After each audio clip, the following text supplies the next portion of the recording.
Our next guest is the commander of the air war against the Islamic State.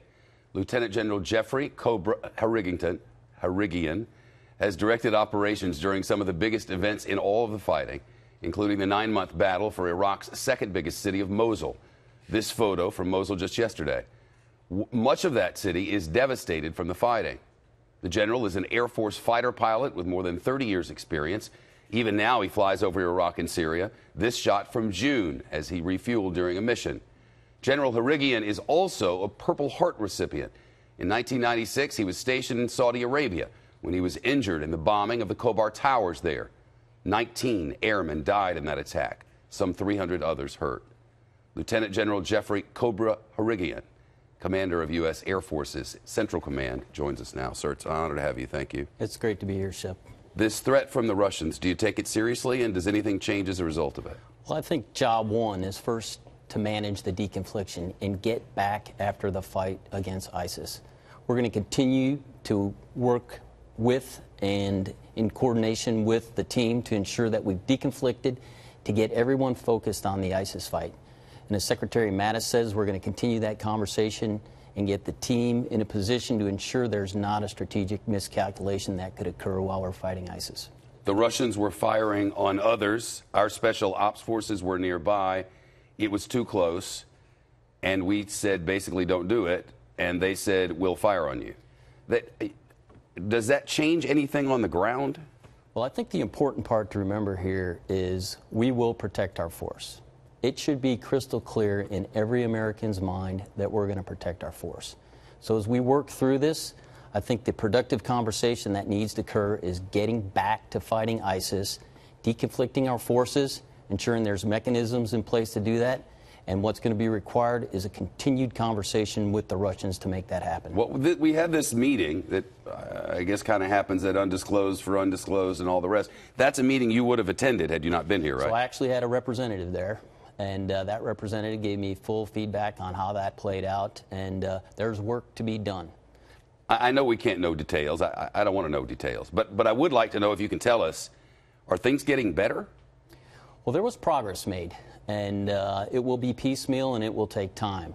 I think the key is, as we move forward, that we work through deconfliction that allows us to continue our fight, because at the end of the day, we want to encircle and annihilate ISIS, particular in the middle Euphrates River Valley, where it's a congested fight right now. Is that really what the Russians want? And are we able to communicate?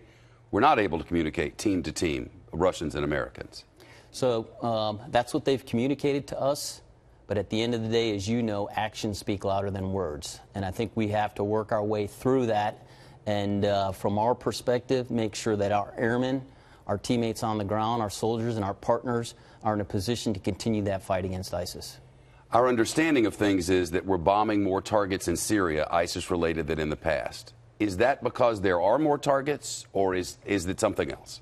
Well, I think it's a combination of what we've been able to do to develop targets over time as we've spent time using our intelligence, surveillance, and reconnaissance assets. We've been able to have a better understanding of the environment. The second big piece is the Syrian Democratic Forces are on the move. So when you look at what's happened in Raqqa, the great success they've had there, along with that, what's happening in the middle Euphrates River Valley, that's going to drive more kinetic activity. Syrian Democratic Forces, that's the ones we fight with against the government? Yes, sir. Right. Yeah, that's it. And are they getting better at what they do? And can they stand up? Well, I would tell you their asymmetric advantage is air power. And we provide them the capability to continue to remain on the offensive and put themselves in a position to succeed. And that's what you're seeing today. The critics have said repeatedly that our Air Force is working for Iran in that matter. No, I would deny that. I wouldn't suggest anything else, but we can see where they're coming from. Well, I understand that, but I think importantly, we are supporting the SDF in their operations, SDF. The Syrian Democratic Forces, to liberate these cities in Syria. And they've proven effective at doing that, and we're supporting them every day, and we'll continue to do that. When you take out ISIS, what happens then? Well, I think what we're going to have to do is facilitate the ability for the political process to take place so that governance can occur across the country and allow the people to get back to work, the kids to get back to school.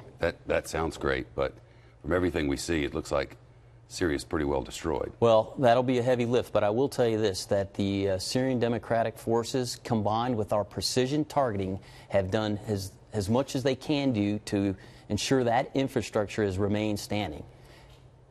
And, okay, go ahead. No, I didn't mean to interrupt. I was just going to ask you about Iraq. It appears that there's very good progress there. In fact, from a lot of reading over the last 24 hours, it sounds like they're collapsing more quickly than had been anticipated. I completely agree with you. The word I'm using is momentum.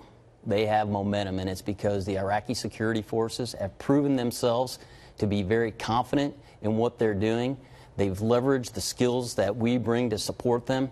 And what you would see is a growing nationalism inside of Iraq. They own this. And the other piece that I would throw out to you is what I've seen on the ground is they've been courageous, they've been heroic in the fight, and the people appreciate what they've done to liberate them. Haven't heard that before. The other times that we've engaged ourselves, that generals of your ilk have said other things. Well, the point is, I think, as you've watched this mature over time, the Iraqis have been out front. We are in an advise and assist operation, and that's how we're supporting them. When you combine their operations with the asymmetric advantage of air power, they're succeeding, and they're bringing in forces behind them that are maintaining the stability and security required to allow governance to occur.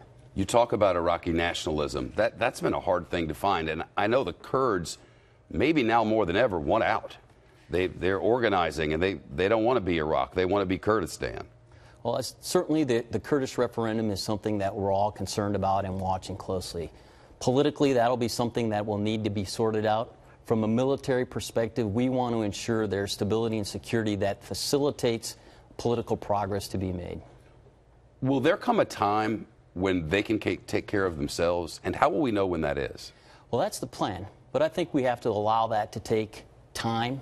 That's going to take a while for that to occur, and we will lay out metrics as we move into the next phase of the campaign that would lay out what would be the appropriate time for us starting to hand over the responsibilities, particularly from a support on the military side perspective.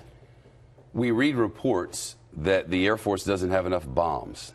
And whenever you read something like that, as a journalist, you wonder, well, do they just want more funding, which everyone does? We also want more funding. Or do we have a critical bomb shortage? Well, I'll tell you that I've been managing this from the day I took command 15 months ago. And it's been an issue that we've worked through closely with the Air Force and Department of Defense. And there's a concern out there. Clearly, as you look at our budget and our ability to forecast long-term, continuing resolutions do not help our ability to procure the weapons in the long term that we need. So you need a budget. That would be very helpful. And how's Washington responding? Well, I think they hear us, but I'll come back to there's talking, but we need to see action to get that budget resolved. And does a lack of a budget, just a continuing resolution, make your job and our military's job harder? It concerns me. And the answer to that in the short term would be yes. It drives us to have challenges that we would be able to not have to deal with had there been a budget. You've had some problems with some planes. There's been talk of taking them out of the mix. Where is that? I think at this point we've been able to work through that, and as you look at the resources that I have available to me, I've been able to execute the fight every day without having to worry about those assets being pulled back.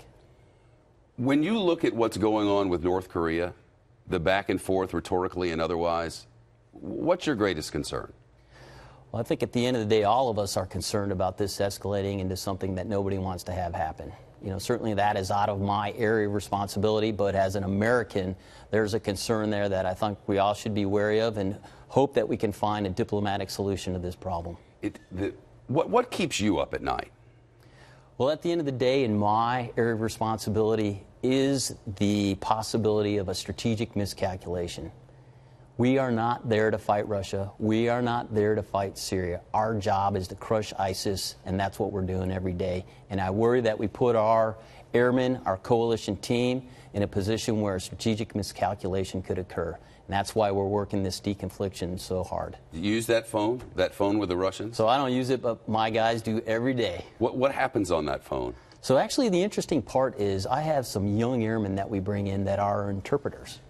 And so we'll talk. They'll respond in our interpreters. These young airmen will translate for us. And it's incredible the context that they give us with their understanding of the Russian language. It's fascinating. It's been a lesson in leadership as we work through negotiating with the Russians on how we deconflict our operations. Is it we're here, don't come here, we're there, don't go there, or is it something bigger picture than that? It's all of the above. Every day, if we see something we don't like, we call them. We will try to manage the deconfliction using ground references and those types of things, but it's a conversation that ensures we're being crystal clear with what we're going to do, and we generally do what we need to do to protect our force or crush ISIS. You coming in hot on that phone? Occasionally. Occasionally. Yes, sir. General, I can't thank you enough. All the best, and thanks so much for all you do for our nation. It's a pleasure to be here, and I would tell you that what your young Americans are doing and what the coalition team is doing is something for us all to be proud of. Hear, hear. Thank you, sir. And to all your colleagues. Appreciate it. Thank you very much.